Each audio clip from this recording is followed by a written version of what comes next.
السلام عليكم يا جماعه. من الحاجات المهمه جدا اللي اول مره اشوفها فلازم اصورها مدينه اورليون الفرنسيه. انا حجزت استوديو من على بوكينج، فطبعا صاحب البيت مش هيقابلني، فهو سايب لي المفتاح في مكان، فهو بعت لي باسورد وبعت لي عنوان. جيت على العنوان، تعالوا شوفوا لقيت ايه. على العنوان لقيت الخزنه ديت بيقول لي ندخل الباسورد اللي صاحب البيت بعته لك.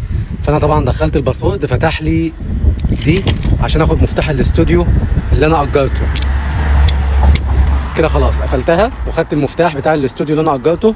وطبعا صاحب البيت بعت لي العنوان اللي هروح عليه في الاستوديو. انا مش هقابل صاحب البيت ولا هشوفه ولا هيشوفني، فدي من الحاجات المحترمه جدا اللي اول مره اشوفها من يوم ما جيت فرنسا بصراحه. يعني طبعا دايما بحجز من على اي بي ان بي او اي ابلكيشن، ما فيش حد بيعمل كده خالص، ده اول مره. طبعا انا من ساعتها داخل عنوان وعمال ابص على عنوان 10 اللي هم باعتينه لحد ما لقيت الخزنه دي قدامي ومكتوب عليها كي بالانجليزي، وقالوا لي اختار اللغه اللي انت عاوزها. اخترت انجليزي. قالوا لي طب انت عاوز تحط مفتاح ولا عاوز تسيب مفتاح ولا عاوز تاخد مفتاح؟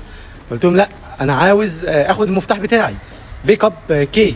فقالوا لي خلاص دخل الباسورد. دخلت الباسورد، اتكيت انتر، لقيت العلبه مدياني المفتاح ده. فدي من الحاجات اللي انا شايفها فيها تكنولوجي، فيها حاجه محترمه جدا. صاحب البيت لو في اي مكان في الدنيا مش لازم يفضي نفسه عشانك او انت تفضي نفسك، او لازم يحدد وقت ويقابلك ويضيع له وقته ويضيع لك وقتك والكلام ده كله. فكده خلاص انا استلمت المفتاح ويعتبر استلمت الاستوديو بتاعي.